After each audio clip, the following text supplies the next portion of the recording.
Hello friends, જય શ્રી કૃષ્ણ. સ્વાગત છે તમારું મારા કિચનમાં. આજે આપણે બનાવીશું કાઠિયાવાડી વઘારેલી ખીચડી.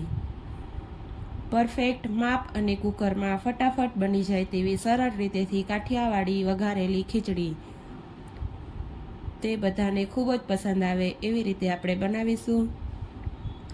સૌપ્રથમ આપણે ચોખા અને મગની દાળ લઈશું, જે આપણે ખીચડી ભેળવેલી હોય છે તે જ. તેમાં આપણે 2 મુઠ્ઠી તુવેરની દાળ નાખીશું. તુવેરની દાળનો સ્વાદ વઘારેલી ખીચડીમાં સરસ આવે છે.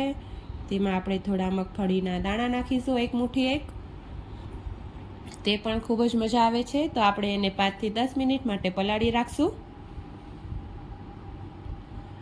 એક કુકરમાં આપણે 2 ચમચી તેલ લઈશું. તેમાં આપણે તમાલપત્ર, તજ અને લાલ મરચું સૂકું, લીમડાના પત્તા લઈશું. 1 બટેકું લીધું છે સમારેલું, 1 ડુંગળી, 1 ટામેટું, 1 મરચું. તો એ બધું જ મેં સમારી લીધું છે અને તેલ આવી ગયું છે. તો આપણે તેમાં સૌ પ્રથમ રાઈ નાખીશું, 1/2 ચમચી. રાઈ તતડી જાય એટલે તેમાં આપણે જીરું નાખી દઈશું.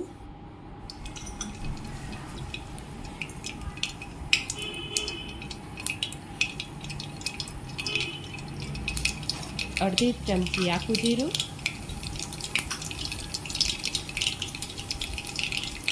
થોડી આપણે હિંગ નાખીશું, થોડી હળદર નાખીશું, પછી તમાલપત્ર, તજ, મીઠા લીમડાના પત્તા નાખી દઈશું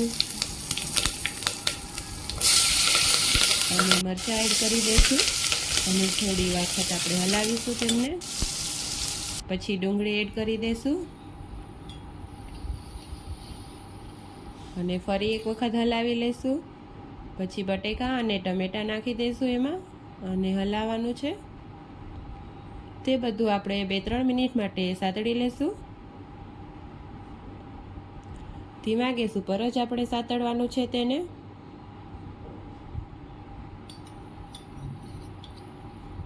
વચ્ચે વચ્ચે આપણે તેને હલાવતા રહીશું. આપણે તેમાં સ્વાદ અનુસાર મીઠું એડ કરી દઈશું, સ્વાદ અનુસાર મરચું એડ કરી દઈશું. ધાણા જીરું પાવડર છે 1 ચમચી, ગરમ મસાલો છે 1 ચમચી, જે આપણે ઓપ્શનલમાં છે. જે લોકો ખાતા હોય તે જ નાખે ગરમ મસાલો. પણ ખીચડીમાં ગરમ મસાલાનો સ્વાદ ખૂબ જ સરસ આવે છે અને ખૂબ ટેસ્ટી લાગે છે.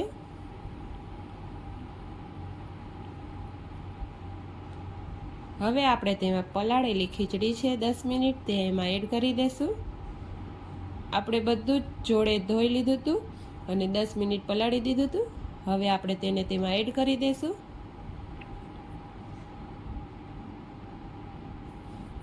અને હલાવી લઈશું. તો બરાબર આપણો ખીચડીનો મસાલો થઈ ગયો છે.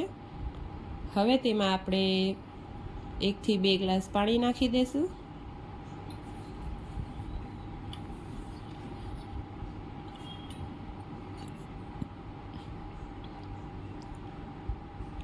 તો હવે બરાબર થઈ ગયું છે.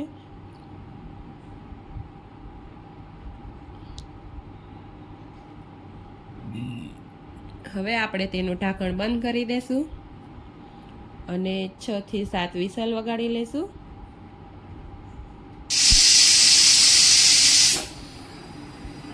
થી 7 વિસલ વગાડીને આપણે કુકરને ખોલવાનું નથી. 10 મિનિટ એમને એમ જ ખીચડીને પીગળા દેવાની છે, જેથી કરીને આપણી ખીચડી ખૂબ જ સરસ બને છે. અને જો તરત આપણે ખોલી દઈશું તો ખીચડી નહીં મજા આવે, એટલે 10 મિનિટ આપણે તેને કુકર રહેવા દઈશું. તો 10 મિનિટ થઈ ગઈ છે. હવે આપણે કુકર ખોલી દઈશું. તમે જોઈ શકો છો ખીચડી એકદમ મસ્ત થઈ ગઈ છે. તો ગરમ ગરમ ખાવાની મજા પડી જાય તેવી ખીચડી બની ગઈ છે. તેને આપણે એક સર્વિંગ પ્લેટમાં લઈ લઈશું. તો તૈયાર છે આપણી કાઠિયાવાડી વઘારેલી ખીચડી. ખાવાની ખૂબ જ મજા આવે છે અને સ્વાદમાં ખૂબ ટેસ્ટી લાગે છે. તો તમે પણ જરૂરથી ટ્રાય કરજો કાઠિયાવાડી વઘારેલી ખીચડી. અને મારી ચેનલમાં તમે નવા હોય તો લાઈક કરી દેજો, શેર કરી દેજો અને સબસ્ક્રાઈબ કરી દેજો.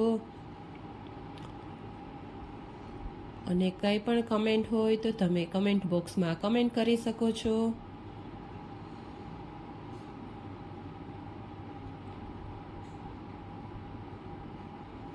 જય શ્રી કૃષ્ણ. ચલો બાય બાય.